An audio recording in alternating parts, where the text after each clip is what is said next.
Welcome, everyone. People in the back, can you hear me just fine? Good? Okay. Hi, good afternoon. I'm Garrett Smith from the Chancellor's Office. I'm super excited to welcome you to this town hall meeting focused on undergraduate student success. I am going to run you through the agenda. First, I'm the first thing on the agenda. I will then introduce our Chancellor for some welcoming comments. We're then going to have some data, and I'll introduce Fabian to present some data about undergraduate student success.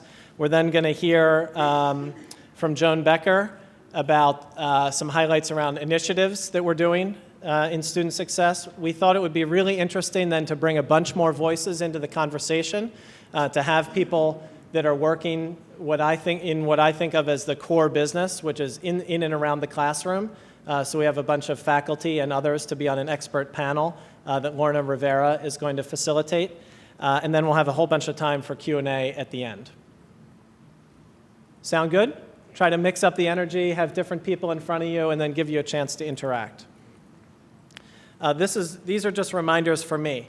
Okay, so the genesis of this meeting was a meeting between Chancellor Newman and Lorna Rivera, where we were talking about student success and about the importance of disaggregating our data, looking at subgroups and subpopulations, looking at vulnerable populations, and saying, hey, really the data we're looking at today, we should be talking to the whole campus about this.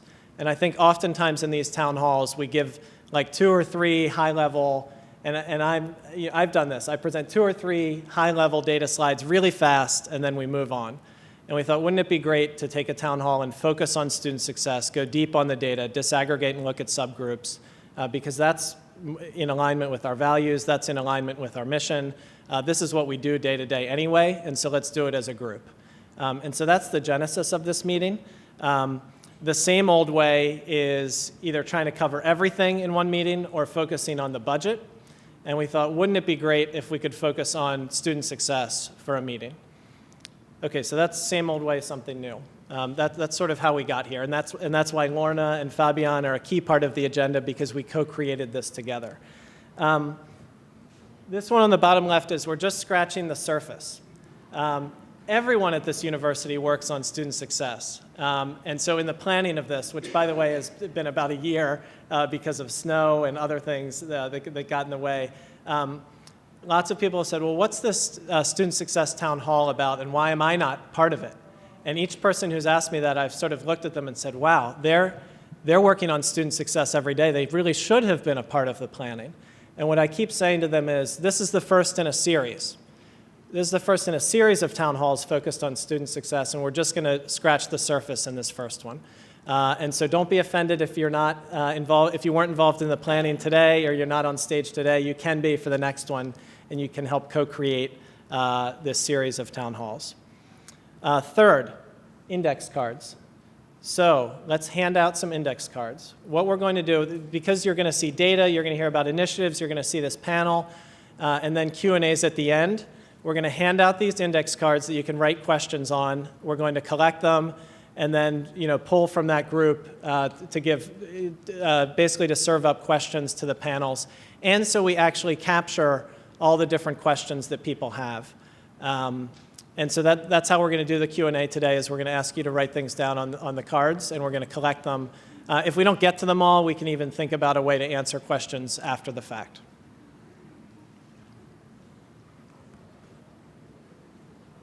And if you need pencils, we can hand out pencils for the questions. Okay, let me turn it over to our Chancellor, Catherine Newman.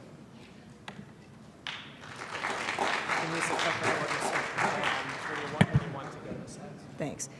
Thank you, Garrett. And I want to reiterate some of the things Garrett said. I want to thank Lorna and her colleagues for being willing to join us in this effort. We do hit you with a lot of budget information, which is, I know, important to everyone, but the core of our mission here is really taking care of our students and making sure they succeed in their academic studies and in their pathways beyond us. With that said, I'm about to violate the rule and talk about budget just a little bit. And the reason why I want to do this is not to update you on budgets, but just to illustrate why this topic matters so much. First and foremost, it matters because our students' quality of experience is on the line here. And the mission that we seek to serve to make sure, especially that first-generation students from underrepresented backgrounds and from low-income households get a first-rate education that sees them on their way to their wildest dreams. But for the institution, it also matters because when we lose students, the institution really suffers. And I've made this point in a general way. Now I want to make it in a very particular way to try and give you an idea of just how much it matters. There are a lot of assumptions underneath this slide, and I will not have time to unpack them all, but just for the moment, I want you to assume that we blend together in this slide students coming in the freshman year and transfer students, that we're combining part-time and full-time students. All of those assumptions can be questioned, and we can do more disaggregated versions of this slide.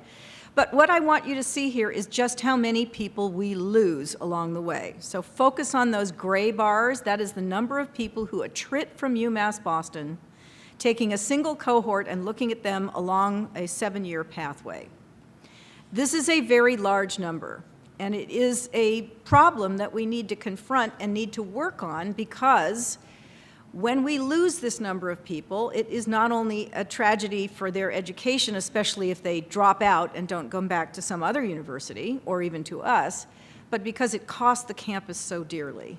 So what you're seeing here first is new attrition in each year, and then the combined at the bottom part of the chart, the cumulative rate of graduation and the cumulative attrition. And it's high, it's really high. Now look at what it means in terms of dollars. And I think what you can see is that if we could crack this problem, if we could even crack it partially, if we could even diminish it by 10%, this campus would not have any financial problems at all. Instead, because we lose such a large number of students over time, the revenue implications are absolutely enormous. And we are scrambling very hard then to fill the funnel at the top with students coming in the freshman year, only to watch a very significant portion of them leak out in successive years. And the cumulative attrition, what it costs us at the end of the line, just look at that number on the bottom right-hand side and think about what it would be like if this campus didn't face a number like that. It would be an entirely different world. Now, I want to be clear. Any campus whose students are predominantly first generation and low income faces a challenge. Every campus whose population is structured in this way finds it challenging. Our students have got financial burdens they face that lots of other more middle class students do not face. They have responsibilities to their natal families, which also strain them. So this is not a commentary on anything that we are doing wrong or anything we should be ashamed of, but it is a challenge to us. And the point I want to make with this slide, and we will go into this further in the future, is we have an opportunity here. It is the single biggest needle we could potentially move, and if we did, it would safeguard this campus and its finances in ways that virtually nothing else we could hope to do will achieve. Now, setting all that aside, we have moral, social responsibilities to our students to understand the particular backgrounds they come from and the particular challenges those present to us in the classroom, and that is the main mission here. But I wanted to underline why it matters so much from an institutional point of view so that you will know we are not wasting our time here. There is really good reason for us to concentrate on this. And with that introduction, I turn it over to Lorna, or Fabian, sorry. I guess Fabian comes next.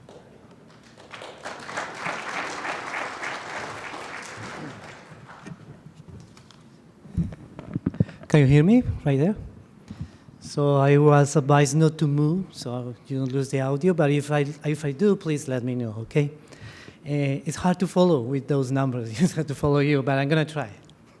So what I'm going to do now is to share with you a few data points that we have been collected with the help of the Office of Institutional Research. And essentially, they refer to some data that has been self-reported by students when they enroll and when they register to the university. So what you will notice here is that many of the categories that we use are the categories that the federal government refer and require. So it's not going to be at the level of detail that we scholars, especially at the Gaston Institute, are interested in knowing, but at least it's going to provide some sort of sense. And in particular, because as Garrett and Chancellor Newman were mentioning, the fact that we need to have a sense of how is that some subgroups at the university are doing. So we wanted to begin with this. It's one of the programs of Beacon. Is it Beacon here? Yeah. And some of our students are here, but it also has all the students at the some other students in the university, and just to have a sense of, so we all remember that this is about the students and our students. So what I'm going to tell you about is essentially the way that the university has been changing. And one of the main things that you can tell here is how the kind of students that we are seeing now differ from the students 10 years ago. 10 years ago, you can see about 44%, about 2/3 of all the students were transfer students. Now, 2018, the reverse is happening. And that implies several other things about what that means in terms of what the university requires, the resources that they require in order to succeed. And I want you to keep in mind that now we are getting more full-time freshman students, because we had some data about freshman students that is kind of showing some of the challenges present ahead. So the second thing that you hear is how the share of new cohort UMass students of color has went up from 45% to 56%. And one thing that you notice here is that also the three things to notice here. First, that the share of non-resident students has increased almost more than double, from 3% to 8%. And second, that Latino students almost more than double in the same span of years. And third, that the share of white students has decreased. That doesn't mean that the number of white students in the university has decreased. What it means is that the share has decreased, because in fact, when you look at the absolute numbers, the changes hasn't been that much. And in fact, you can see it here when you look at the growth. One thing to know is that Latino and international students are the ones who are leading the growth of the university. But in general, as you can see here, the growth has been led by older students of color. So things to notice here, that notice how for white students, the enrollment has essentially, the share has been, the growth has been essentially flat. So the number of students hasn't increased much. You see this about 134% increase on Latino students, 229 increase on non-resident students, and some other patterns as well. You notice how non-US resident growth has somehow slowed in the past years after a explosive growth in 2009, 2010, it kind of beginning to plateau. You can also see here with computing the annual growth. And as you can see here, the Latino students are the one with the largest annual growth, compound annual growth.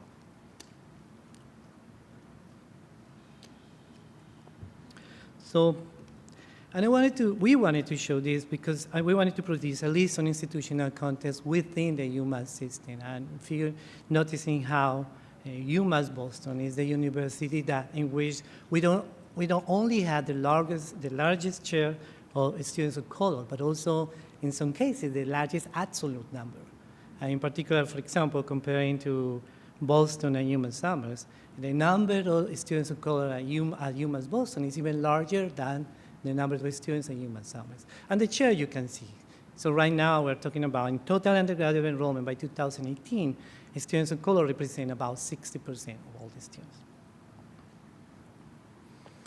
Now, as usual, when we're talking about student success, we had to create some metrics. And as I said in the beginning, the metrics that we use usually are the ones required by the federal government. And one of them is the one-year retention rate.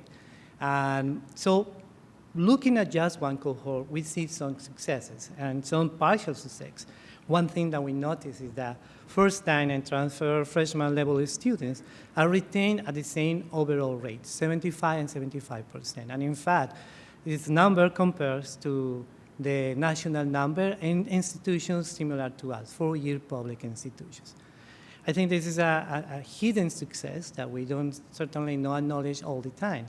However, there are a few things that we need to reconsider. One of them is the full-time transfer students. And the one-year retention was about 23 points higher than part-time transfer students. That is, transfer students who had enrollment declared themselves as part-time, they enroll with, the difference is 84% versus 61%.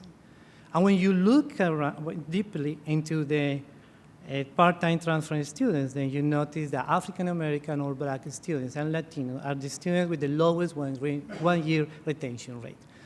So now there is a caveat because the number of part-time transfer students is smaller compared to the number of full-time transfer students. But this is a subset of students that across the years begin to wait in terms of enrollment. Now, some other news to celebrate, I think, is our 4- and 6-year graduation rates have risen steadily. But there are just two stories here. One of them is the story about full-time freshmen, and full-time freshmen, 4-year graduation rate and 6-year graduation rate, which are the ones in the lowest part.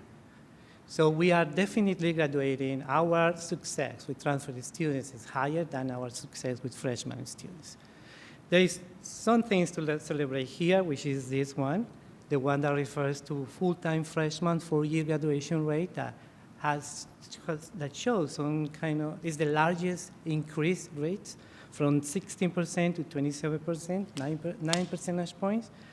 But as usual, when we look at this in a much deeper way, we notice that even though it has increased, then the gain hasn't been homogeneous for all groups.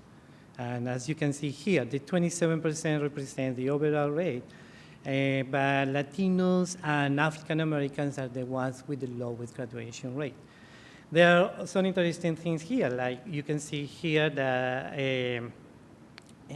23% Asian has increased from 8%, so it's about 15 percentage point gain in the past 10 years. And we think that this is an effect of what's the programs that are being in place for Asian American students. We don't know yet, this is just the data that we have, but we believe that's this. And now let me leave you with one last bit of challenging data, the challenges that are ahead, which is when we look at 6-year graduation rates by ethnicity, then we notice that the first thing we notice is that for all racial and ethnic groups, 6-year graduation rates are higher than 4-year graduation rates. That's true in all institutions, as you can see here. So by the 6-year graduation rate, more or less it stabilizes for all ethnic and racial groups. However, and you can see this jump for Asian American students, but still the challenge ahead is how, when you compare, and this is a very rough metric, when you compare with US 6-year rate of public institutions similar to us, we are way below them, at 49%. Well, I want to leave you there. Thank you very much.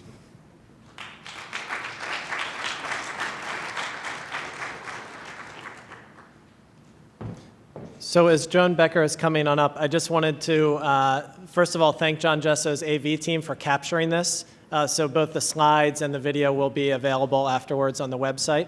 And so if you're trying to take pictures or read all the data, you'll have another chance later.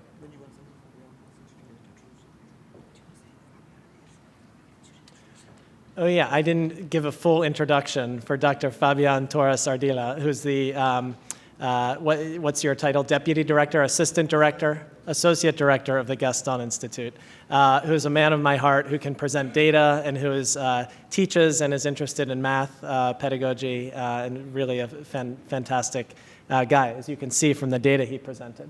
Okay, and Joan's slides, she has even more of them, and she's going to be fast, so remember you'll get them later in case you miss some of it.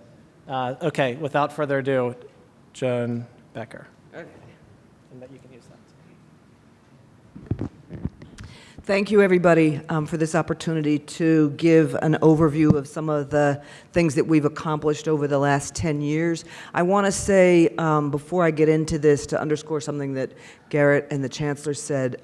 First is, we're not going to be able to give a shout out to everybody, but I want to collectively say to everybody in this room, everybody plays a really, really, really important part in what we're doing around student success. So we just really need everybody to continue to be part of this effort with us. And the second thing I want to say is kind of apropos of what the Chancellor was saying in terms of the implications to the institution when we lose so many of our students along the way. Having been involved in this work for a long time, we spent the first chunk of our efforts really thinking about the graduation rate and the problem, because it was worse than in the toilet. Back when we started this work, we were at 10% four-year graduation rate, 25% six-year graduation rate.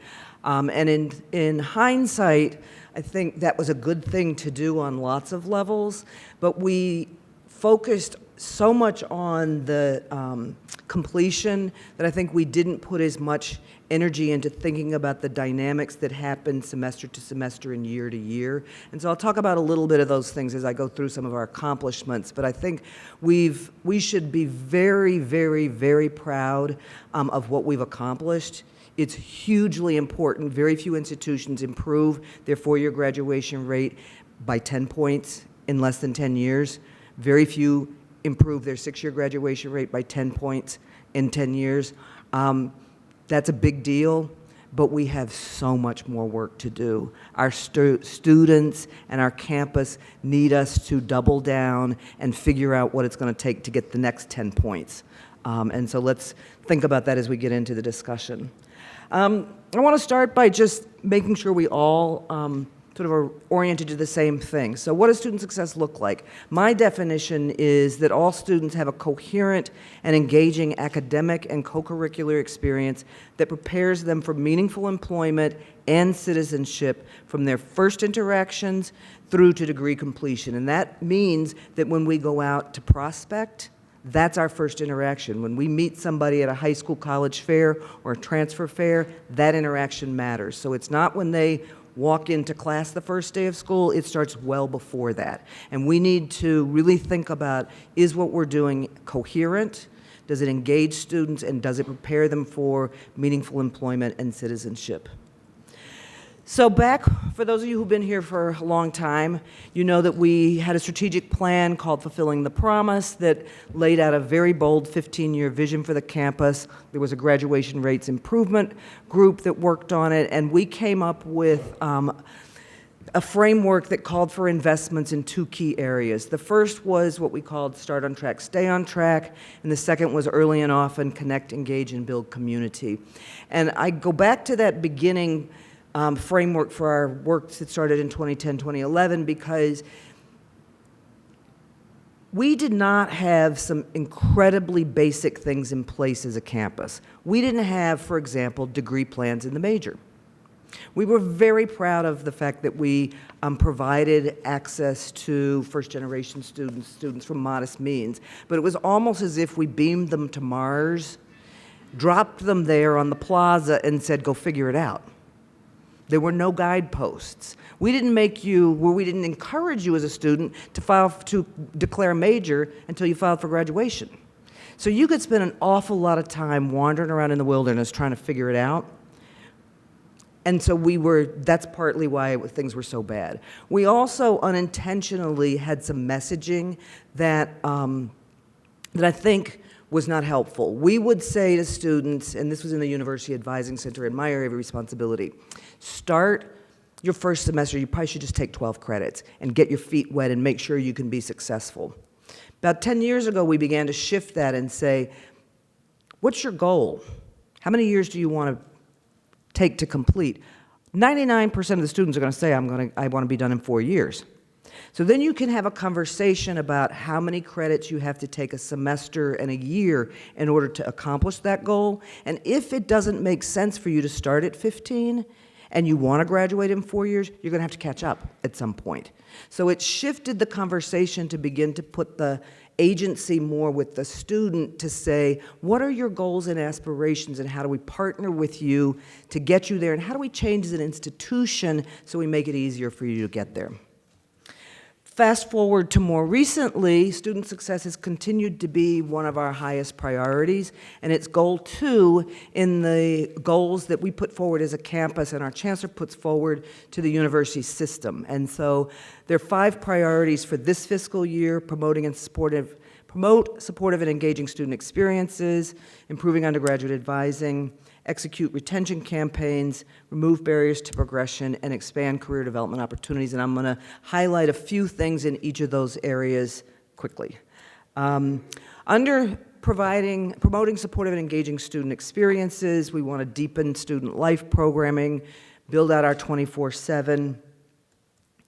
And one of the things that we did was very exciting, was open our first residence halls in fall 18 with living learning communities. We have a faculty member in residence program. We have significantly expanded our co-curricular and leadership programs and enhanced our student life programming so that we're getting there. We're beginning to have much more vibrancy on campus. And I was saying to Dean Thompson that one of the really exciting things about moving the College of Nursing and Health Sciences into the Quinn building is there's students in Quinn again. It's so exciting. You walk in, there's students in that building. And so the more we can find ways to engage our students, both in the classroom and outside of the classroom, is going to go a long way. Another key component of promoting a supportive and engaging student experience is our learning community efforts. So the College of Science and Mathematics, back in 2009, started our first freshman success communities. They have built that out in really impressive ways. We have CLA First in the sophomore program. In management, they were pioneers. They started a freshman effort, but they also have a very robust effort for transfer students that they call TRAIL, and that's really cool. And then we have a first-year experience in nursing. We have our living and learning communities in the residence halls. The Honors College is another example of a cohort-based learning program. We have special programs like student support services and our summer DSP program. We've also built out a lot more opportunities for students to engage in experiential learning. So as you all know, we've raised a lot of money over the last few years for our Beacon Student Success Fellowship. And for those of you who don't know, we're very excited that the anonymous donor, Anonymous Family Foundation that gave us the initial seed money had given us a 3-year commitment of $150,000. So 50 a year, and the UMass Boston Alumni Association generously matched that. When I went back to them earlier in the fall, because it was time to renew it, I asked for another 150. They came back and said, well, we actually would like to give you 225. Do you think you could match that? And the Alumni Association said, sure. So we've really increased that, and that's very exciting. I think things like the Beacon Voyages for Service is one of the coolest things that we do. So if anybody runs across those students that are always fundraising out in the halls, please help them, because those are alternative spring break, alternative trips that students do where they're going and doing service, not just going to the beach in Florida and having a party. And I think that's really important and really cool. Really trying to build out study abroad. We've got things like the LLOP, the Latino Leadership Opportunity Program, and the Asian American Leadership Opportunity Program. And then some really cool work happening in the College of Liberal Arts. I'm sure there's cool work happening in the other colleges, but they got some funding from the Mellon Foundation to have a humanities incubator, and they've been taking the Exploring Boston ideas that are happening in some of the sections of freshman comp and beginning to build those experiential learning activities into a broader array of classes. Second pillar of the current student success goals are improving undergraduate advising, to continue to work on our Start on Track, Stay on Track, more planning tools, advising case management, really thinking about how we can work with the colleges to build out supplemental instruction and tutoring. And then I'll talk more about this in a few minutes with the work we're doing around predictive analytics. You all have seen around campus all of our marketing about Start on Track, Stay on Track. I think now that we've been doing it for almost 10 years, it's really getting into the culture of the institution that it's important to be on track and to be mindful about where you're trying to go. One of the former deans used to tease me when we first started doing this and say, it's great, Joan, about starting on track, but you got to be on track to somewhere. Just being on track to nowhere doesn't get you anywhere. So this notion of declaring a major and really building out the career development piece is essential. We're doing a lot around undergraduate advising and universal access to common approaches. We've been working with the colleges, we being the central advising office and the advising directors, to really come to agreement about a set of common advising practices that we can be all rowing in the same direction, that we implement evidence-based common practices, that we have metrics we agree to hold ourselves accountable for, that we develop and use case management tools. We've gotten a lot of work done on that over the last year, and I really want to thank the advising directors and the frontline advisors for working with us on that initiative. We're building the plane while we're flying it, so can be a little hard to, I have to learn a new system, but I'm still in the old system, and we appreciate that everybody's working with us to make that happen. And we really want to look at, and we've done a lot of hard work on this, is the allocation of advising resources, and we're doing some work to even those out and do some reallocation so we can balance those caseloads out a little better. Third area is around executing retention campaigns. We, as all of you know, we have the Early Alert campaign, which I'll talk about in a second. We do a registration campaign trying to get more students to register and register early. And then we've been working with Civitas, and I'm going to give a quick highlight of one way in which we're working with Civitas. So, fall 19, the Early Alert program saw a significant increase over the pilot year. So fall 18 was the pilot year, spring 19, and fall 19. So you can see we went from 165 faculty participated in the first fall to 177 in the second. We had just over 8,000 midterm grades submitted, over 10,000 this past fall, and the participation has gone up. The students, feedback that we've gotten from students is they really appreciate it. I know one of the things we still need to work with people who teach large classes is how we can work with you to make the process of doing the early alerts a little easier. We know that it's time consuming, but the students really appreciate it, and they actually really appreciate that we're sending kudos as well as concern. So we send green alerts, and the vast majority of the alerts are just signaling to students you're doing a good job. They appreciate getting that vote of confidence. And then we've been asking the advisors to do the work, and it's very time consuming, to follow up and use the case management tools to manage their caseload, follow up, send a little congratulatory note either from the advisor, or we've been doing some of them from the deans saying congratulations, but then having advisors send a note to students who have one cautionary alert, a red or a yellow, and to do more aggressive outreach if students have multiple alerts, so we can stay on top of that.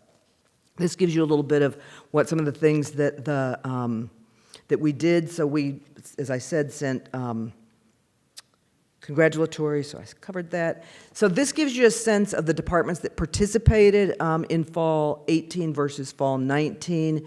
You can see that, for example, in nursing, we had very little participation from nursing in the first fall, but they really got on board this past fall. So for faculty that are in the room, I really encourage you to participate. We just sent out on Monday the memo from the provost asking people to participate again this year. We will be using the window of Sunday, March 2nd through Sunday, March 15th, would be that 2-week period to submit the alerts. We have to cut it off at 5 p.m. on Sunday so we can then pull them into the case management tool so it'll be ready for the advisors to work on them. So if you can, as faculty, can get that done, it would be tremendous. We're also using Civitas for predictive analytics. We were having, and some of you have been part of conversations with us about this, we were struggling a little bit about with Civitas because it's a lot of information.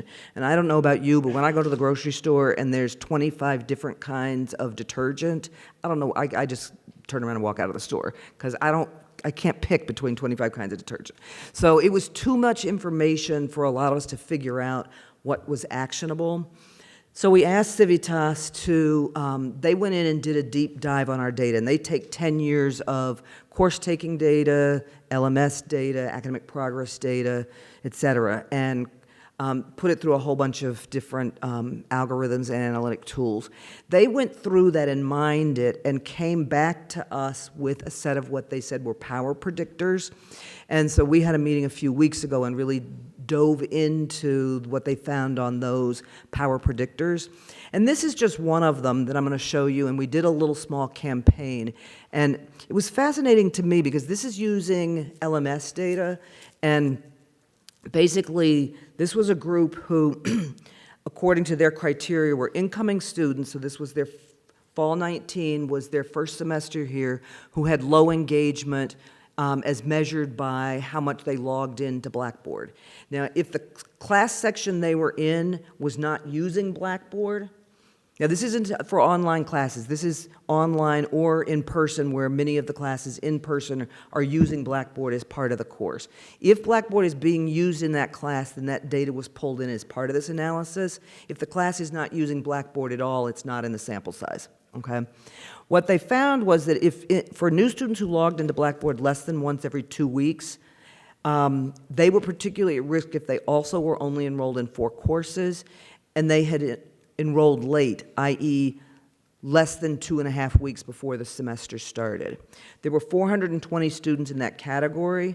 243 had enrolled in fewer than 4 sections, and 209 had enrolled within 2.5 weeks, and 162 had both flags. Overall, this group was predicted to persist at 69% at the time at which we did this little nudge campaign. So what we did was we sent them an email from me that just said, hey, did you know that successful students at UMass Boston log into Blackboard at least once a week? And gave them a little rationale, gave them some access to some tools if they needed help and they weren't sure where to go to get help, et cetera. And this is what we found. So we emailed 420 students, 262, a little more than half of them opened the email, because it was from me. 73% of the students who opened the email logged into Blackboard after they got the nudge. Now, maybe they were going to log in anyway, but they did. And they logged in an average of 3 times. And their persistence prediction improved from 70% to 75% over the course of that 1 week. Okay? 158 students did not open the nudge. 68% of them logged into Blackboard after the nudge was sent. So a smaller percentage, but still some of them. And they only logged in an average of 2 times. And their persistence prediction improved, but only from 67 to 70%. Okay? Now, I find this one interesting partly because I'm not sure we are intentionally teaching students why it's important to log into Blackboard and why it's important to engage in the LMS. Most high school programs don't have an LMS for students to engage in, so they have no experience with it. I think this is low-hanging fruit that we could get around in our classes to think about explicitly talking to students about why it's important, and we might be able to really see some improvement. We're also trying to improve number 4 is removing barriers to student progression, really trying to remove course bottlenecks. There were a lot of bottlenecks a few years ago in the sciences. They've done a really good job of trying to rationalize some of that, particularly with labs and availability of lab space. We're working on improving DFW rates, particularly in math. The math department is doing some really good work around looking at how they can better manage their service courses and make sure that those are well taught. And they're looking at some of the placement test results to see if we need to rejigger some of the placement. We're also trying to streamline registration, working on course availability. And we have some nice things we're doing around emergency and targeted financial support. The city, for example, has a Grad Last Mile fund that we get the actually largest allocation on for students who are very close to graduating but have some either financial some hurdle that's preventing them from taking those last few classes to graduate. And we've helped, John, what, about 25 students through that? It's really exciting. And we had the Beacon Student Aid, which is for emergency aid.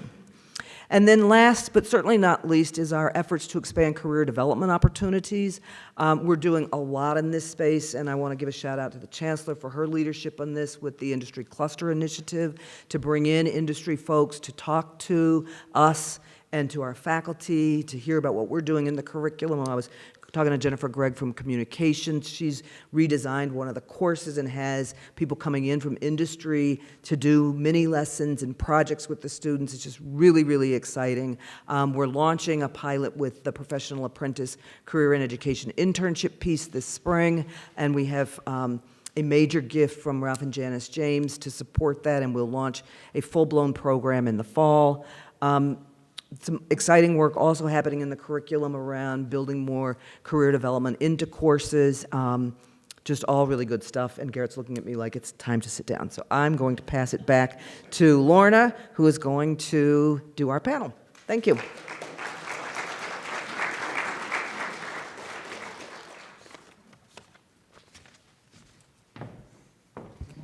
I would remind folks to write down questions about the data, about the initiatives, or while the panel is ongoing on your index cards. You can also give us feedback if you want. You're welcome to give me feedback on my presentation style or anything else. So use those cards, and we'll be collecting them in a little bit. I'll now introduce Dr. Lorna Rivera, the director of the Gaston Institute, and also a faculty member in Women's and Gender Studies and Latino Studies, and she can introduce the panel. Take it away, Lorna. So thanks again, everyone, for coming and for all your support. I'm really excited about today's town hall. I wanted to first also thank our panelists for joining us today. Each panelist will speak a little bit about their reactions to some of the data, share about some of the work that they've been doing within their professional experience here. And then we will also be opening it up for some question and answer. And hopefully folks that came in late, we do have some index cards for collecting some of the questions. And so if you need that, we'll make sure you get that. So thank you again for this opportunity. I wanted to just first introduce our panelists. One right here to my left is Mr. Anthony Martin, Tony, to all of us who love him. He is a graduate student here in the Critical Ethnic and Cultural Studies program, also a researcher with the Joyner Center, and has also been a researcher with the Trotter Institute. So let's welcome Anthony, Tony Martin. Also to Tony's left is Dr. Robert Chen, affectionately known as Bob. He is the Dean of the School for the Environment. So let's welcome Bob. And we then have Dr. Paul Watanabe, our distinguished professor of Asian American Studies, Political Science, and the director of the Institute for Asian American Studies. And then I also want to welcome Dr. Carol Shiraz, and she is the newest director for the Center for Innovative Teaching, and is also a faculty member in our College of Education and Human Development. Let's welcome Carol. So for this next piece, we had some guiding questions for the panelists. And what I wanted to do is maybe I'll start with my piece so that I could then sit down and then moderate the other folks. Just say a little bit about the work that the Gaston Institute and the Latino Studies faculty have been doing since 2016.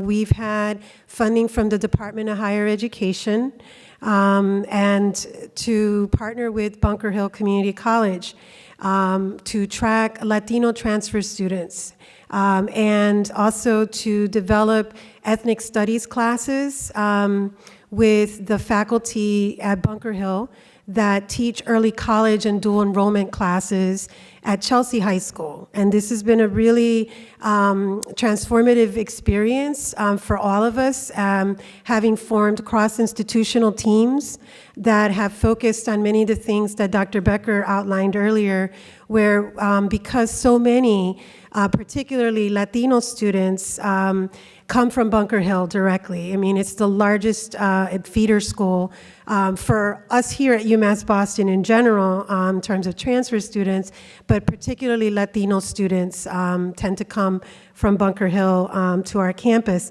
So we wanted to really figure out how to ensure that these students were on track, could declare majors as soon as possible, and graduate. Our students, we learned through collecting data across our institutions that many of the students majored in the same, were interested in the same 5 majors.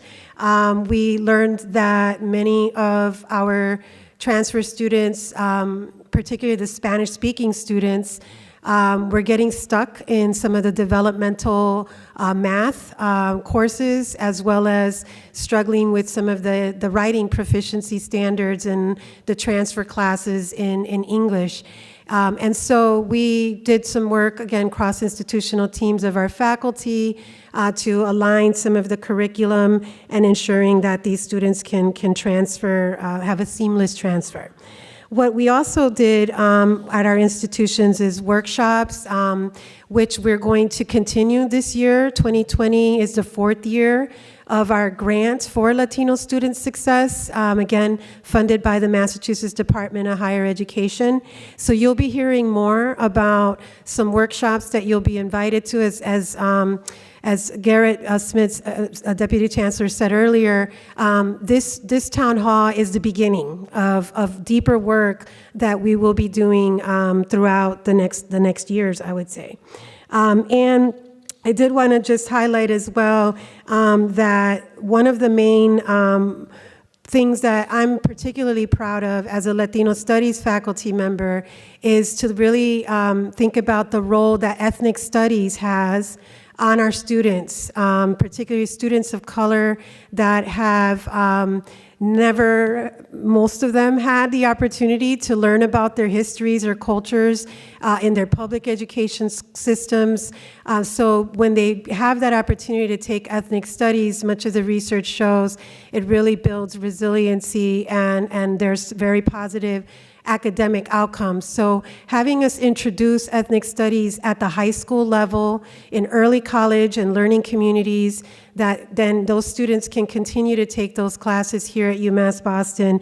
We see that promoting community cultural wealth is a huge influence on student success. And so I invite you to learn more about some of the work we've done at the Gaston Institute, where we've prepared a guide for Latinx students where they can find, that Spanish-speaking person in financial aid, or ways of also engaging families, which is something that is really important to our culture. And again, I want to thank as well many of the faculty that have been participating in the Latino Student Success for 4 years now, and we're hoping to have continue this work with more of you now learning about what we're doing.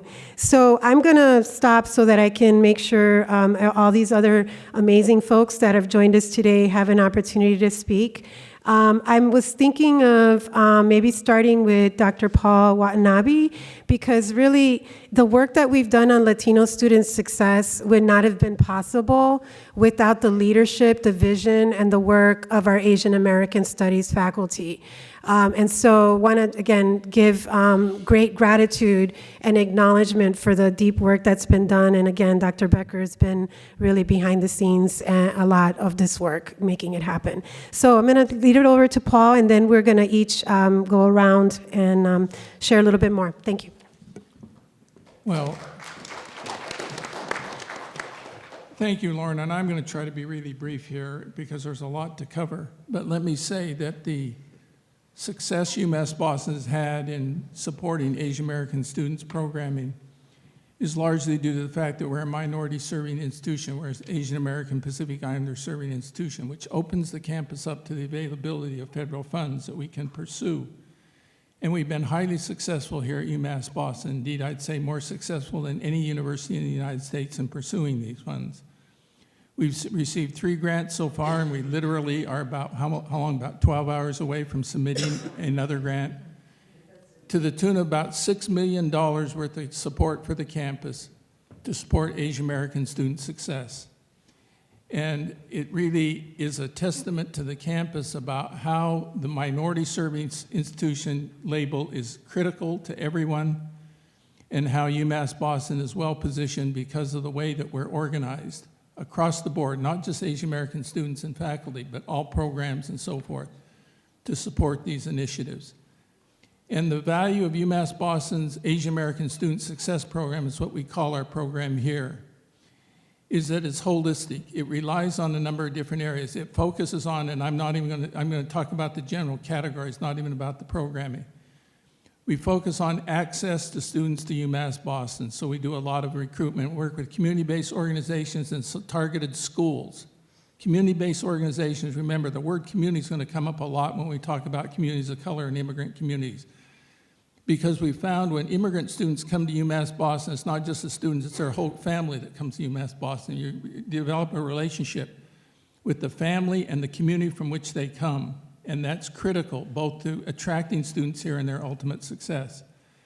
Then we focus on retention, persistence, graduation, and what happens after graduation. We focus on careers and so forth, and graduate school and so forth. And we do a terrific job in terms of mentoring and various programming along those lines.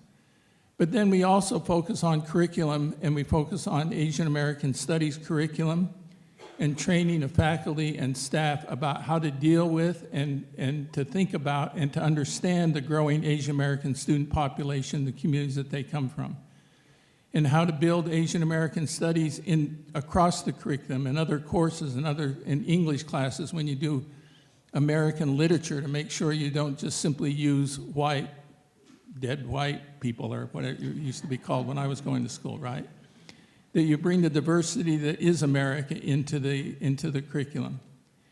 And then we do something else, that UMass Boston is one of the few research universities that's also an ANAPISI-funded institution. And thus, we also focus on research about student success by scholars here and in other institutions. And we also represent the value of students engaged in research themselves as a part of student success. One thing I was struck by Fabian's data is that in terms of the attrition, after the 3rd year, we lose about 4,000 students, and that shouldn't be. And why do we lose students after being with us for 3 years? Well, part of the reason might be that they're looking for opportunities to really challenge themselves to stay here. There is a sense that some students still have that they're going to come to UMass Boston for a couple of years and transfer to, quote unquote, a better institution, perhaps a more challenging one. We got to provide those challenges to students who have made it through the first 2 or 3 years here so that they will stay with us and that they will not attrit. They won't be a part of that 4,000 who leaves UMass Boston. And so for that student population, we think it's valuable to give them research opportunities, to let them see what it means to be a scholar and think about graduate school and think about careers in academia and as researchers and as producers of knowledge, not simply consumers of knowledge. And so we have programs along those particular lines as well. So UMass Boston's program, I think, is a nationally recognized program. I dare say, and I think everybody who we meet with at the national level will say, the program at UMass Boston is nationally recognized, and it has benefits to be nationally recognized. The APIA Scholars Program is the largest Asian Pacific Islander American scholarship program across the country. And because of the standing of our program and the people who have advocated for it here at UMass Boston over the last 7 years has gotten 100 scholarships off the top from that scholarship fund, totaling over about $300,000 for UMass Boston students. This is a direct contribution to student success. And let me make a final thing, which is to say, all these structures, all these things are important, but what makes them work? And I saw this sticker on the way in, but I didn't have this in mind, It's the staff that makes these things work. And the fact of the matter is, it's the staff of the Asian American Student Success Program. They're the ones who mentor the students. They're the ones who meet with them. They're the ones who provide one-on-one counseling. They're the ones who make it go, and I would guess that throughout this institution. So this sticker is correct. If you're interested in student retention, you've got to retain a qualified and capable and support the staff that we have here at UMass Boston. It's our strongest resource. Thank you very much.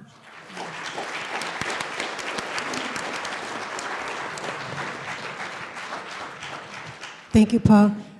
So I would like to ask Carol to go next. Yes, thank you. I didn't know if I had to raise my hand like a presidential debate. Thank you. One of the areas that popped out for me on the data, I'm sorry, you can't hear? Thank you. One of the areas that I'd like to focus on is the transfer students. And I'm going to frame it. Last year in our Center for Innovative Teaching forums, which we run every month, this year our whole focus is on student success. And in December, we had a forum entitled for transfer students. And we had a really good showing with staff who are responsible for working with transfer students come in addition to transfer students themselves. And we had a panel of students, so we really got to listen to the student voices. And one of the students made this observation that the first-year students who come here, they have a reception and balloons. And they said, we don't get that as transfer students. And they said, not that we need the balloons, but it would be nice. But I just kind of said, you know, it is those little things that affect us on the affective level. So I just wanted to kind of share that. And I do have other observations that I've made that I'll share when it's appropriate. So thank you. Thank you. Thank you. So I'm going to invite Tony to speak next. Yes. Thank you. Okay, can you hear me? Okay. Yeah, I think the fact of celebrating students, you know, is important. And I was just thinking maybe we should have balloons before, during, and after, right? You know, I was thinking about a couple of things. One of the things, UMass Boston has lots of helps and lots of resources, but they're like hidden gems. So it's important for students to actually know what they are and then have access to them. So it's not enough to say, well, we have money, we have resources, and we have a lot of opportunities. But it's really important for students to get to it, to be able to, and not just know that it's there. It shouldn't be a hidden gem. Something else I've seen as well is I think listening is important to blacks, and brown students, and not just saying, well, we think we know what you need, because that's, then you're not really able to I think help them, and I think zero in on what's really needed, and theory is important, but I tell you what, if you're not able to to put it into action, it's just theory, right? Mental health support, that's another very, very important thing that that blacks need. I know I need it, and oftentimes blacks come here with a lot of baggage and things that we are dealing with, and it's very important to have help, and support when we're trying to figure out life. You know what I'm saying? I mean, it's so important. It's so important, and I think it's. I mentioned students being celebrated. Black and brown kids, when they come here, they are dealing with a lot. And if the support is not here, and if it's not consistent, that's why you you're losing students. I think, when I was an undergraduate and I was, it was a point of just walking away and quitting, I had so much support around me that, I didn't, but I think I may be the exception. So that's really important. I'll stop, and I'm sure when you come back, I have other things to say, but those were things just kind of on the top of my, my list. Thank you. Bob, your thoughts?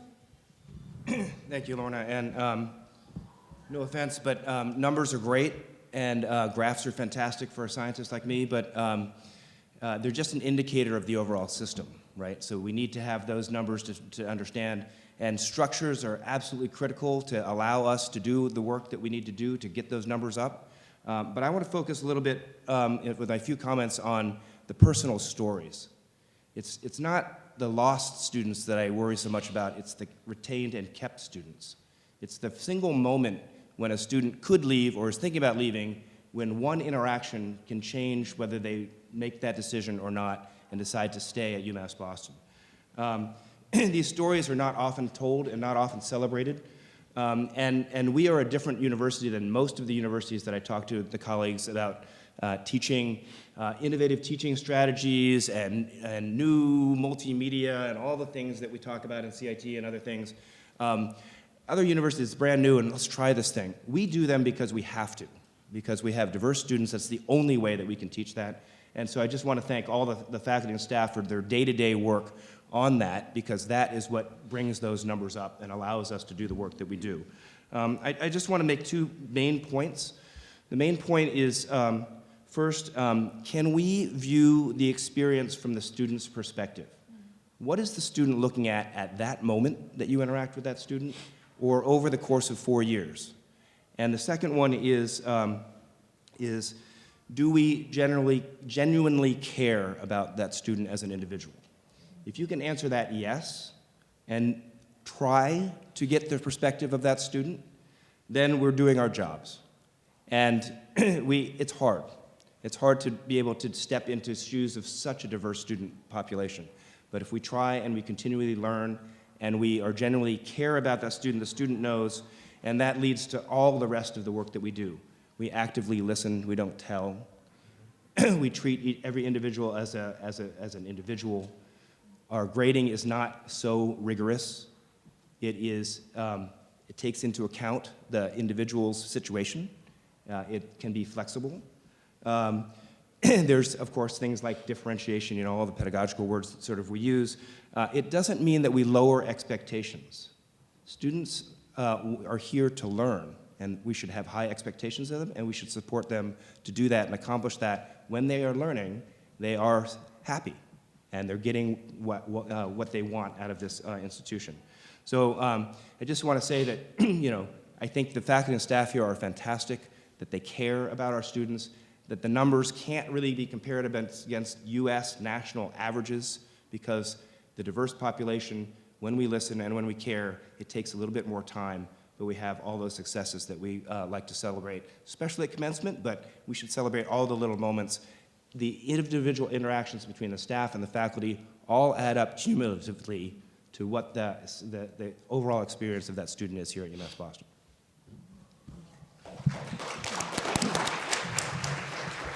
Thank you. So we've discussed a little bit about some of the data, what has worked well in terms of promoting some student success.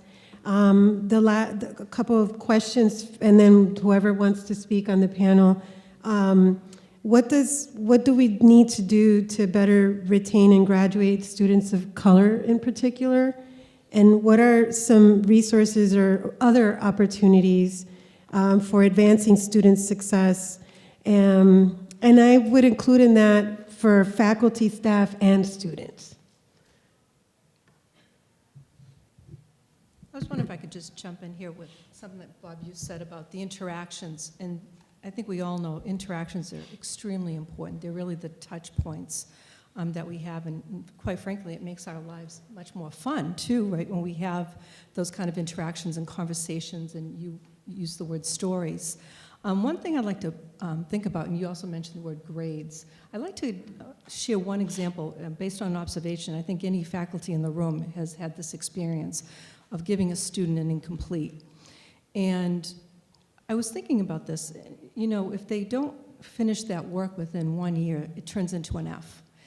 And I'm really concerned about that, because I think that can, if a student gets 2 or 3 of these incompletes turning into Fs, that could lead to them dropping out of school. But I was thinking about something. What happens, what's the process between getting an incomplete and the F? And I was looking at this from the student's perspective, and I said, you know, it takes one thing that they need, all of us, even if we were to get an incomplete. You need to be a self-directed learner. And what's fascinating with being a self-directed learner, according to research, only 10 to 15% of the population are self-directed learners. So that leaves about 70% who feel like, I don't have, you know, they just don't think about it. It's almost like, you know what, next weekend I'll do that. And then all of a sudden, a month goes by and 5 months goes by. So I think that could be a point of leverage for us, maybe at CIT or any faculty gatherings, to say what's our responsibility to help that student stay on track so it doesn't turn into an F.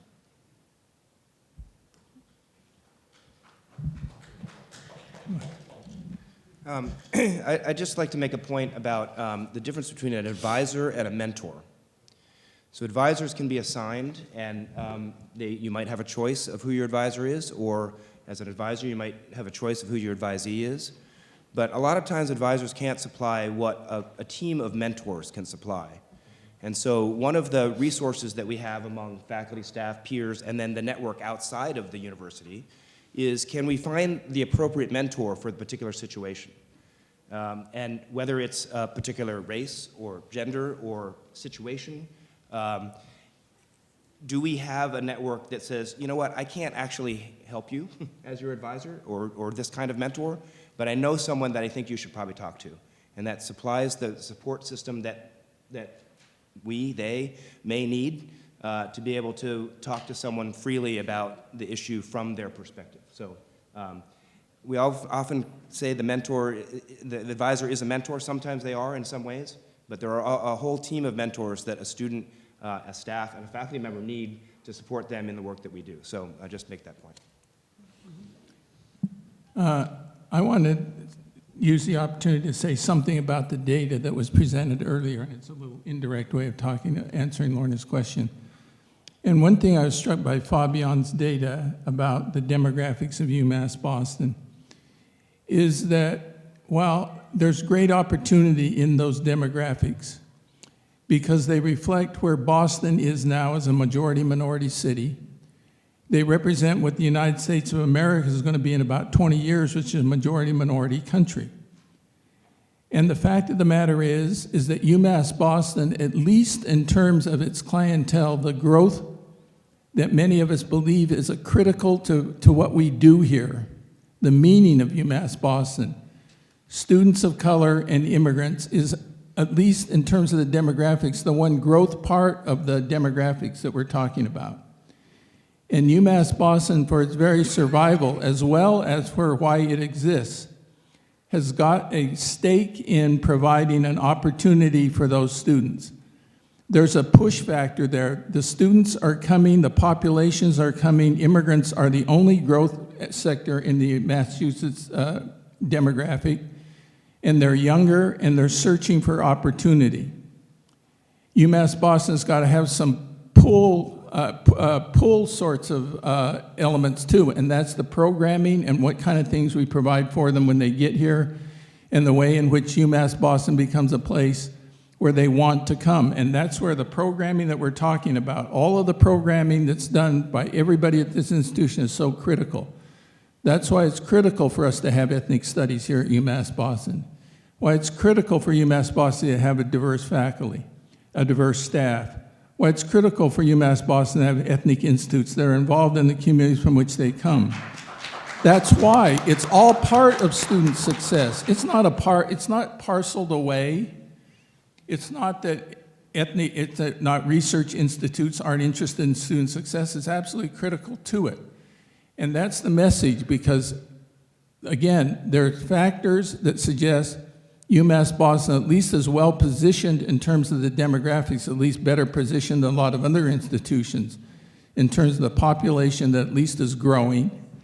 And we should be attentive to it, attractive to it, and be a campus that is welcoming to it. And that's why the programs and initiatives of all kinds at UMass Boston are absolutely critical. It's critical to our survival, but more important, it's critical to them. And that's why I am convinced that UMass Boston, if it is true to its mission, we don't try to be Northeastern, we don't try to be BU, we don't try to be BC, we try to be UMass Boston, I think going forward are going to be critical to the people of the Commonwealth of Massachusetts. And God knows we don't have to be UMass Amherst. If I could jump in, and I know I want Tony to respond too, I just want to emphasize again that issue about advising and mentors. You know, I have an official advising load, but the official mentoring load is twice as much, right? Because I'm a faculty of color, and it means a lot for students to be able to come to me and relate to me, and for me to be able to share my own struggles as a first-generation college student from a low-income family, that it is hard to get your college degree.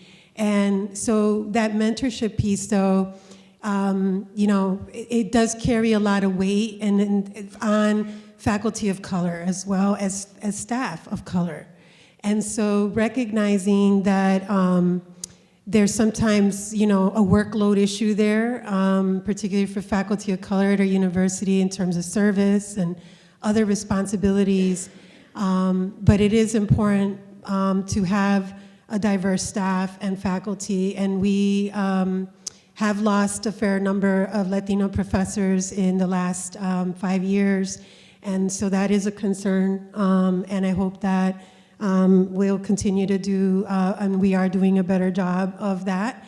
But again, just to emphasize how important it is to also have the students' cultures, their values, respected, seen as strengths, approaching them with an assets-based approach, and not really just a kind of a deficit orientation that we do sometimes have, particularly with our students who speak another language other than English.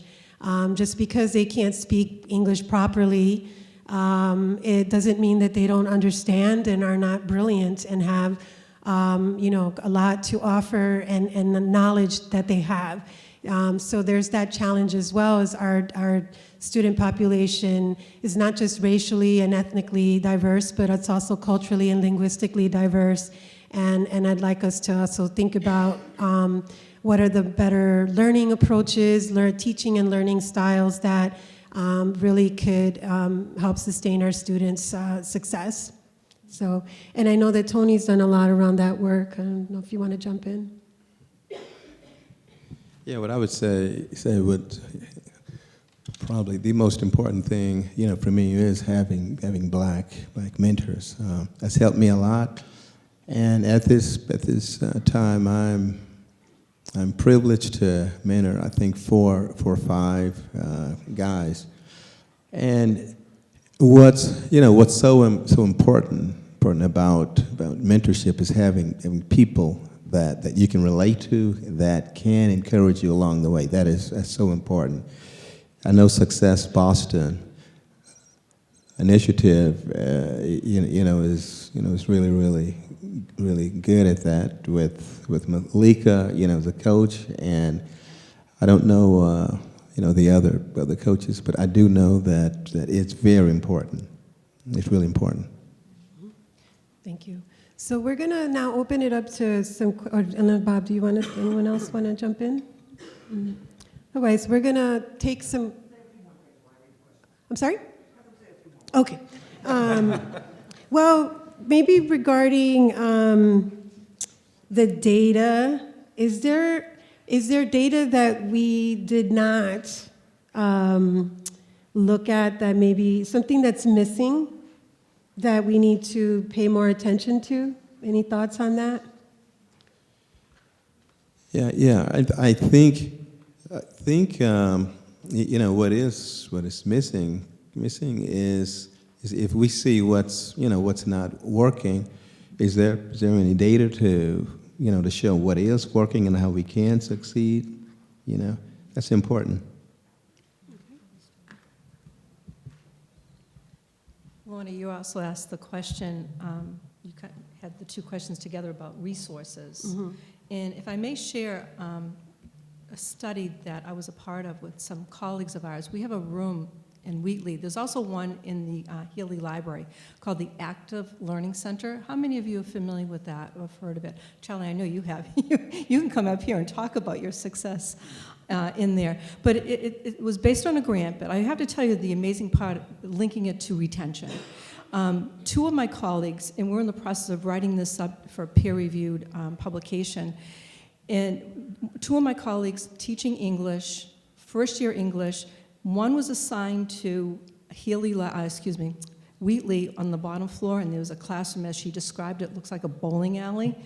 And then she has another group of first-year English teachers who was in the ALC, as we call it, the Active Learning Center. And the results between the two groups, so we have the same variables, the same instructor, but different, in the same section of English. So the only two variables that change is the classroom and, of course, the students. But what we found are the students who were in the ALC, 100% retention rate. They, on the content of the material, the instructor showed that she was able to get through the material a lot faster. Not that that wasn't a goal, it just because of the way the modular furniture, students were able to work together and have more of a collective sense of learning together, and hence they were really able to apply the principles a lot faster. So that's a real success story as far as, and it's a small microcosm, obviously, on our campus, but I think when we have different kind of modalities of learning, you see it in the results. Carol, did you also want to advertise that there's going to be some CIT workshop coming up on international students? Yes, I was hoping you'd ask me that. So in next month, in March, we have one on LGBTQ students for what do they need to be successful. In April, we have one international students, and we're going to have a panel, and Lorna and Fabian is going to be a part of that. And then our last one will be, and I see Tim in the room, he's going to be co-leading one on our students who are parents, and what do they need? And we could have had a couple more forums. We had a brainstormed list of even our veterans. I know I have veterans in my class, and I won't go through all the details, but because I teach online, if we do have blended options and they come on campus, it impacts their benefits. And impacting their benefits, especially living in Boston, helps retain them. So these are all those nuances I love to think about. So thank you for asking that question, Lon. By the way, I don't know whether people noticed, but USA Today, in their rankings of universities across America, ranked UMass Boston the third most diverse college university in America.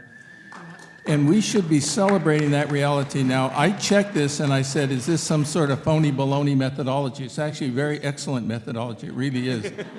It's highly sophisticated. They really have a measure of if you meet any two students on campus, what are the odds there of different racial group, income group, gender, et cetera. And it's it's a really sophisticated and excellent methodology, and we rank third in the country.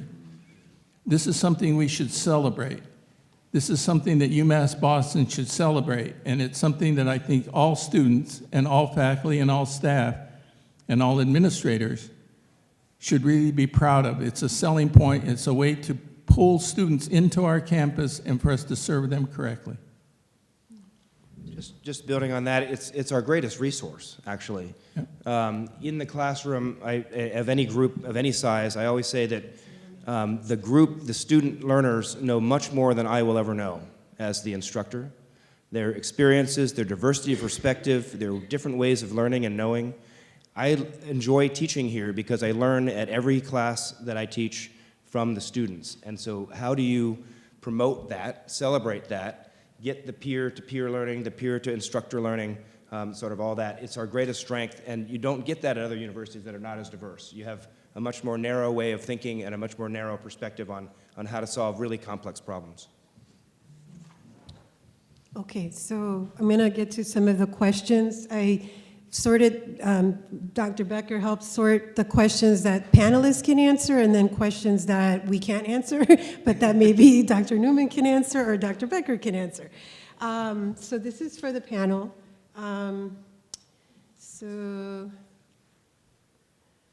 Okay.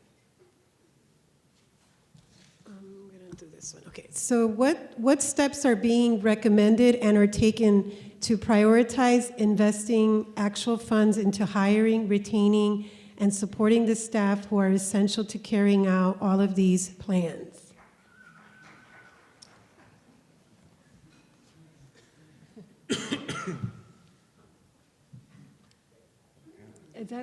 Are these the ones for the panel or for?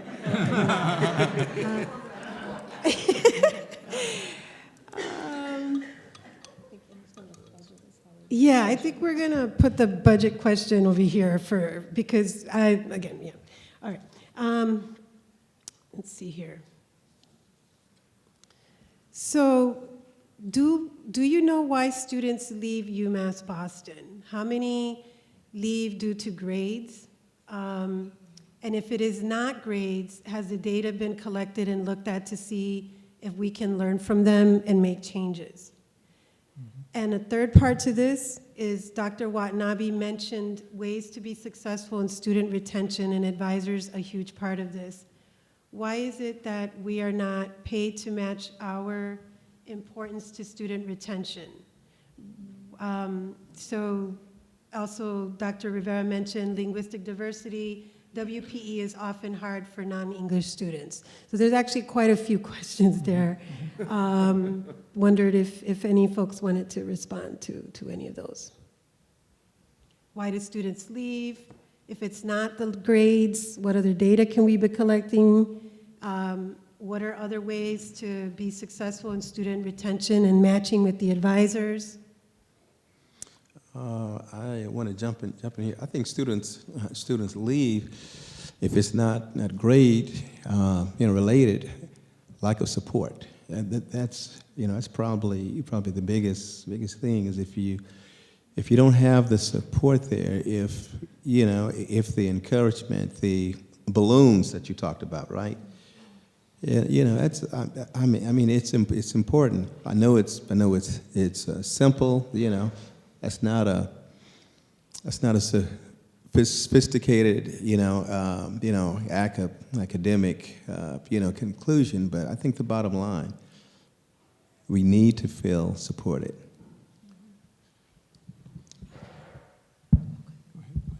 I just want to add one thing to that, Tony. In addition to being supported, one of the pieces of data that came from that CIT forum on transfer students is that they feel like they don't feel as connected to the university. And that was part of the balloon comment. But it's again, that feeling of connection. And I think that just raises a big question is, in fact, everything that we've been talking about helps with that connection, right? The mentoring, have faculty know the students, what are the interactions that we have, things like that. Well, one thing I'm impressed by, not impressed, but I'm impressed upon me is how expensive it is to come to UMass Boston. I know we're considered this low-cost alternative, but, and I don't have to pay tuition, so I must confess I didn't pay a lot of attention to it. I think tuition now at UMass Boston for a regular in-state student is about 18 grand a year, isn't it? That's a lot of cash. That's the low-cost alternative in Massachusetts. 14? How much? Okay. Okay, about 14 then, sorry. 14, that's a lot of money. I remember when I thought it was around 8. $14,000 is a lot of money. So I applaud the efforts of the campus, and the chancellor's been the leader in this, trying to raise money for student support and so forth. That's a critical thing to do. But there are ways in which you deal with that. You can deal with student aid problems by dealing with them as they show up at the bursar's office and help them to pay for their checks, their bills. But you also can deal with it by dealing with the communities from which they come, which are poor and underserved at their core at the beginning. You've got to be able to deal with the poverty and so forth and the inequality that exists within the communities from which they come. And that's also got to be a part of the UMass Boston agenda. That's why so many of us who are focused on community-based research are focused on the laboratory of Boston and the people who live in Boston as our research laboratory. We're concerned about dealing with the root causes of why students show up here and can't pay their bills.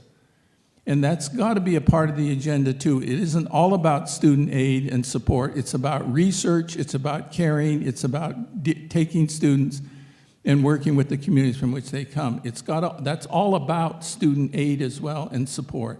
And that's what I hope we don't miss at UMass Boston. That's been the core of what we're talking about. We care about the communities, the poverty that is represented by a student who comes up and can't pay that $14,000 bill.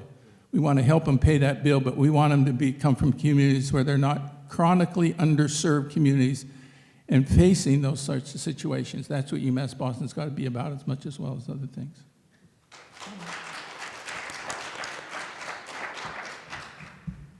I don't know the numbers, but I know a couple stories about some of our better or best students that transfer out because UMass Boston provides access that they couldn't go to the other universities first. They do well here because we teach well and the expectations are met. If they can work hard and meet our expectations, their grades are good. In some ways, it's not that the grades are too bad, it's the grades are too good. And then they are allowed and can transfer to what they might think is a better school. It might be a better place here for them, but they don't have that perception. And so I think some of it's a marketing branding thing about this is really a better place for you, and realize how well you've done in this situation might not happen in another school. But some of the best students, better students, I think sometimes transfer for other reasons than some of the things we've talked about so far. And I was thinking about something else. Maybe UMass Boston working to put together workshops on financial aid before, and during, and I think maybe working with parents and going to the underserved places, and helping them and teaching them. I know in Birth Center, matter of fact, has a program where they are providing matching funds, and they're actually working with families and I think students, and if they're able to start saving, then that's something that if we had something like that, and maybe we do, and I don't know about it. It could be another best kept secret. But if there were a way to provide those kinds of workshops, I think it would be really helpful. Yeah, and we do some of that work here, Tony. I know the College of Management does some financial literacy workshops and other programs, also the Asian American Student Success Program. And then some of the scholars that we have on our campus who are Inversant scholars or One Goal scholars. That's all part of the program that starts when they're even sophomores in high school. So to that point, we could be doing more for sure, but we're doing a little bit of that already. So it's a positive thing. I have another question for the panel. How much effort are we putting into teaching faculty this is underlined, how to teach in an engaged way? Do we lose students because they're bored or by unengaged teaching? Could I jump into that one? In addition to having the Center for Innovative Teaching forums that I mentioned, which is open to not only faculty but staff throughout our whole campus, we do have, CIT does support seminars for faculty, NTTs, pre-tenure and tenured faculty every year, and it just rotates as to which one we focus on. So that's a way, and it starts with the faculty members deciding what are the goals that you want to work on. And I think that's always a great place to start. In fact, that was part of the presentation when you talked about the goals, when Joan mentioned that. and same kind of corollary with the faculty members. What are the goals? How do you want to go deeper with our craft? What kind of questions you have? And then there's like-minded, because it's all like maybe NTTs again or pre-tenure faculty. There's an inherent support mechanism in that too, because we get to talk about what are the issues. Because when we get better, it just translates into helping our students more. There's really an amazing number of really fantastic teachers here with a lot of different techniques. And the hard part is finding the forum or the group or the time to share some of those. If you're interested, the resources are here at UMass Boston. We've started in the School for the Environment a professional development series in addition to the faculty meetings. So instead of just talking about business, we talk about what can help you do your craft better. And so we've had teaching as one of those things, mentoring as another one of those things. But that can happen across units, that can happen independently, but you have to make time to learn. But if you go out and look, there is a lot of like-minded people. That is really one of the wonderful resources here at UMass Boston.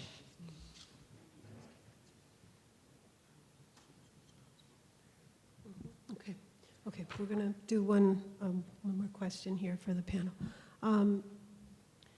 So some of our students are not prepared for the academic rigor. And so what could we be doing to help these students get on track? I am thinking maybe having something like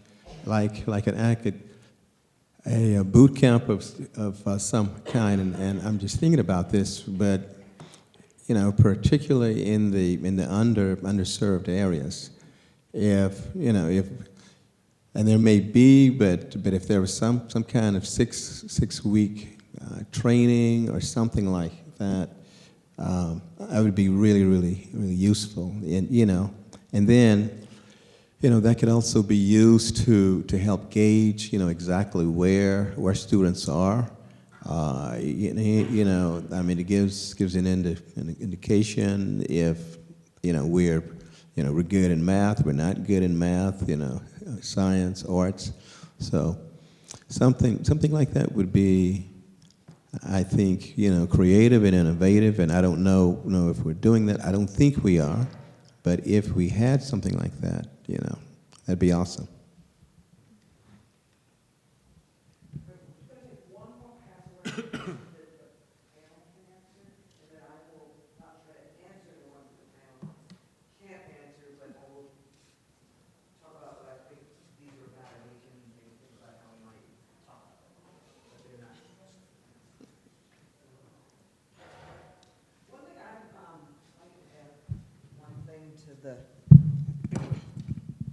The question of sort of why students leave and what do we do about it.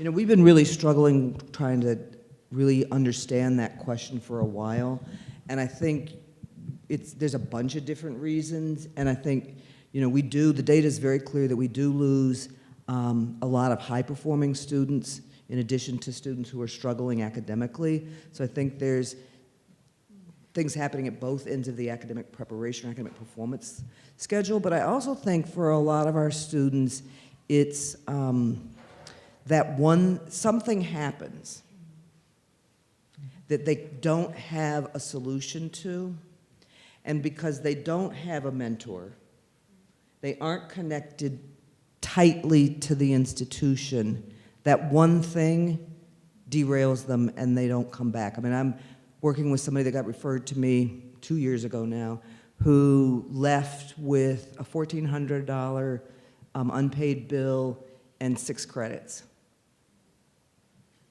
in good academic standing, and then got a full-time job and can't figure out how to finish those last 6 credits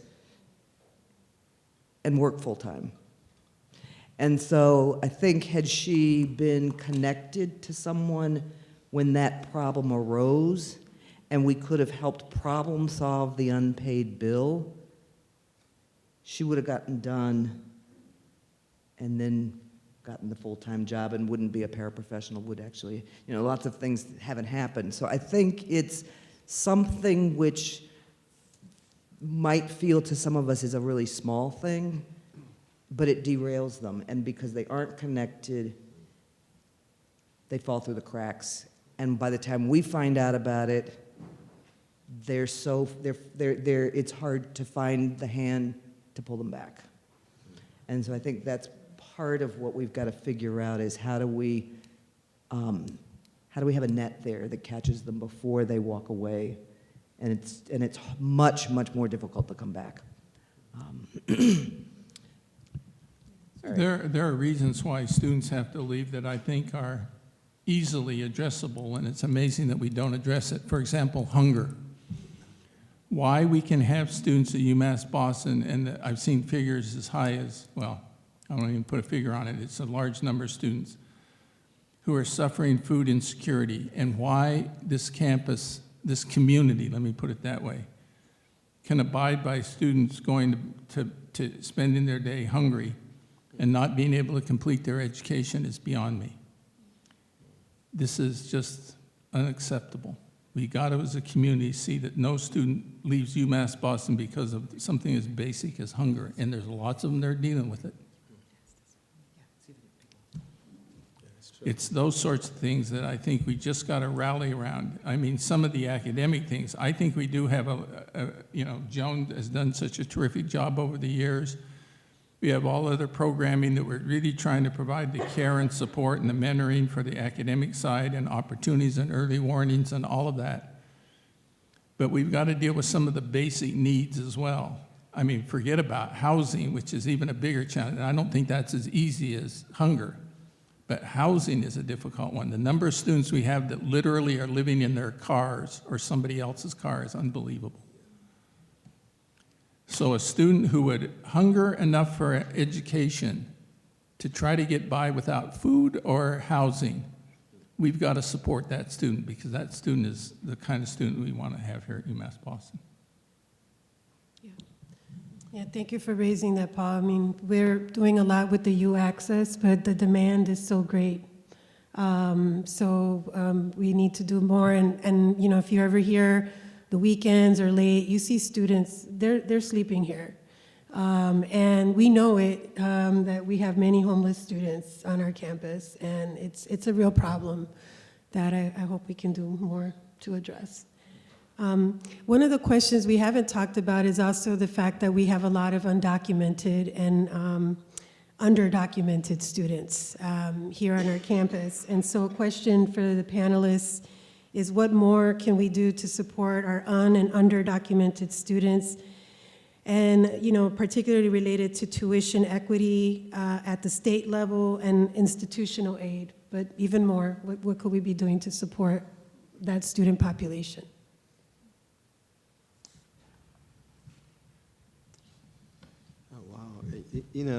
I was, Dr. Joan, I was just thinking about what you said, and also Dr. Watanabe. Hunger, that is an issue, and that's something that some of the guys that I work with, it's a reality. But I think with the DACA students, it's building relationships with the families, and then figuring out if there is a way to extend support beyond the campus, because most of the DACA students here are doing the best they can, and then having to go home and I think struggle there. That's a problem.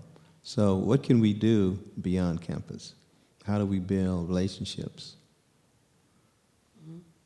Yeah, and I just want to recognize that Professor Tim Siever is here and has been a real advocate for the Immigrant Student Task Force and some of the initiatives on our campus. And we have our Student Immigrant Club, and there's also spaces on our campus where students, if you've noticed, the butterflies are on certain offices as a symbol to invite students in those welcoming spaces.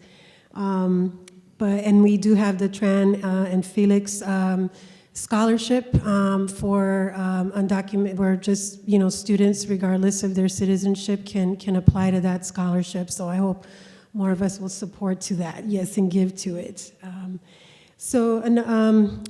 Another question is, how has the opening of the residence halls impacted student retention?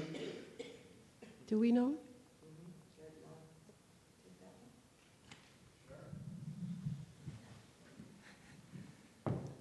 I mean, one comment I have in general, just from reading, as Joan came over to me with the questions, is every question requires like a different person that I know is out in the audience to come forward and be the expert on that topic, right? So when we talk about hunger, there's someone out there on the student affairs team who should come up and talk about that. Probably not any of us. On the residence halls, it's the same thing. Probably someone from the res hall team should come up and talk about that. When we talk about what's the tuition cost, right, there's someone from the bursars team that should come up. I think what we know about the reasons students leave are they're really complicated. And it's usually not one thing. It has to do with all the interactions that they've had on campus. It has to do with a different combination of things that haven't gone right for them, either for a whole variety of reasons. So reading the questions just highlights to me how complicated the topic is. And it's complicated to try and pick a priority, especially when everyone on campus has something to contribute and has expertise to contribute. The question that Lorna read about what do we do about students who are not prepared, there was another part to that question that said, should we accept them? Should we have them here? And that's like a question that John Drew and the admissions team could come up and talk about, or we could all talk about.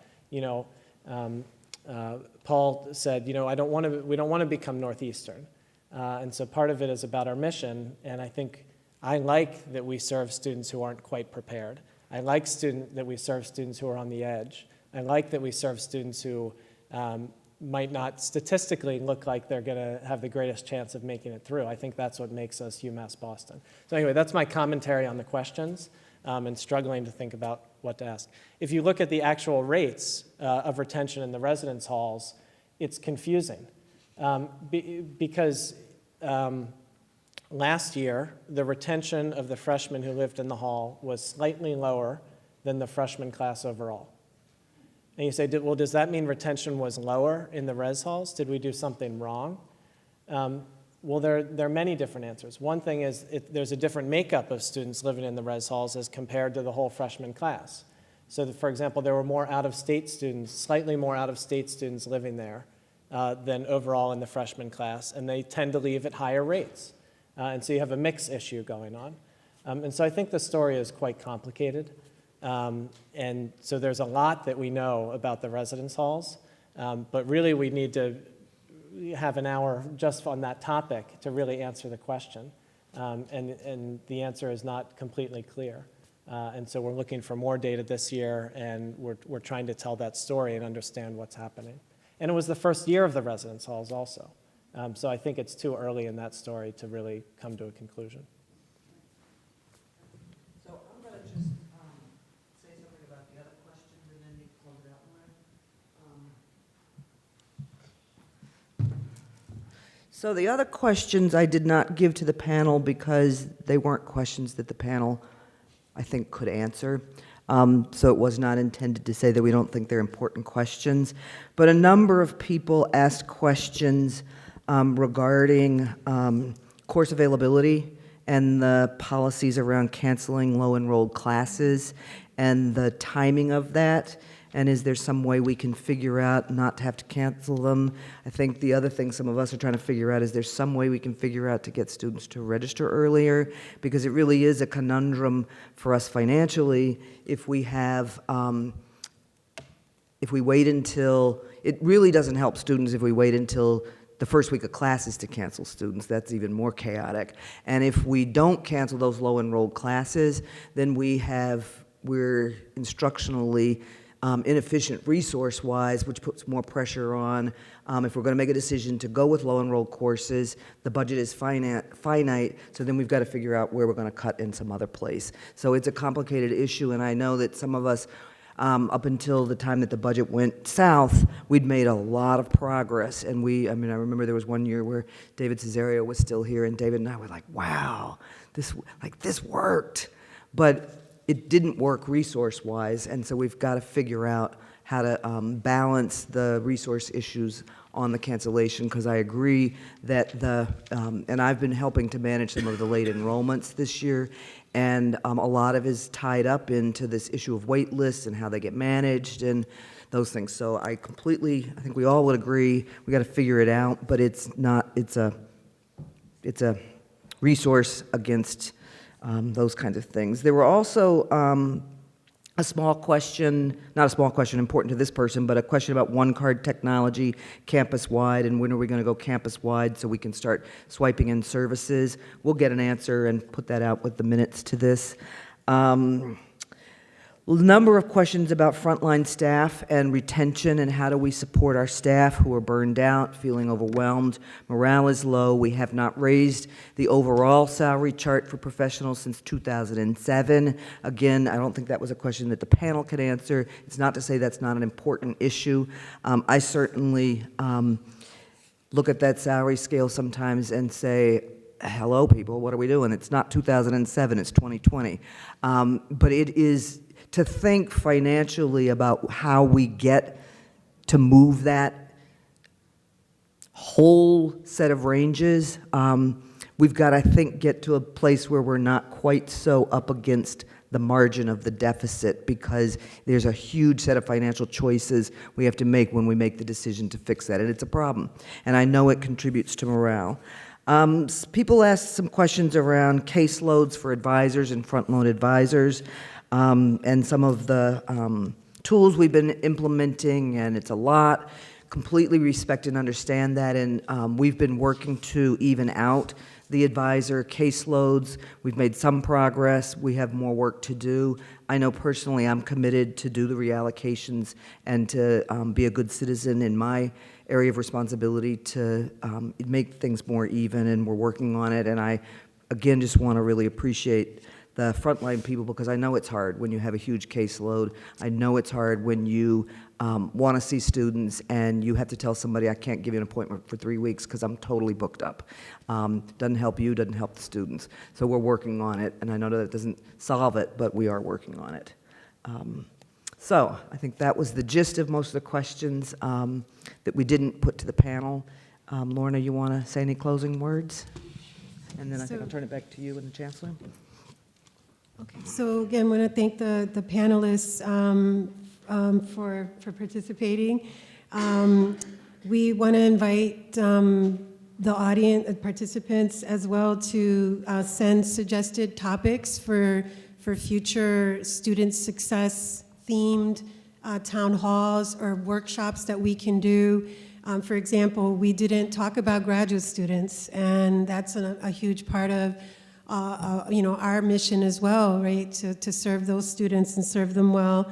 But are there other, topics and themes that we should be looking at as well? Are there any? You'll see the data. You'll be able to get the slides off of the website. But if there's additional information that you think we should be disaggregating or collecting, again, we want to be able to use this data to inform our best practices. For me, it was surprising to see how diverse we are. I mean, we know it anecdotally, but to see that, like, again, Latinx students have doubled their enrollments, and that we're a significant presence now on our campus. Those numbers are important for us to be able to serve our particular student populations. Also, thinking a lot about what Tony said about, we do have these wonderful, programs already here, like U-Access and all these programs that Dr. Becker talked about. But if our students don't know about them and don't know how to access those programs, then that's on us as advisors, as faculty, mentors, to learn about those resources so we can share them with our students. I want to again just thank everyone for participating. I don't know if, Dr. Newman, if you want to come up and say a final thoughts, but can we give a round of applause to the panelists and thank them? Yeah, I want to add my thanks to the panel and to Garrett and, of course, to Joan Becker, who's like our true north here for all of this work. I have to say, as someone who's only been here for a couple of, 18 months and counting, that this campus has done an extraordinary job against some extremely difficult barriers and financial challenges.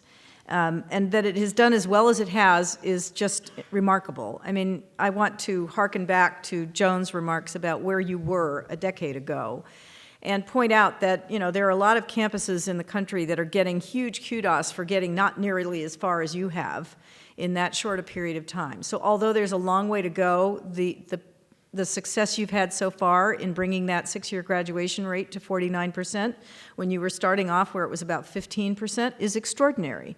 And it speaks to the dedication of the faculty. It speaks to the efforts that previous leaders have made to create a more diverse faculty and staff.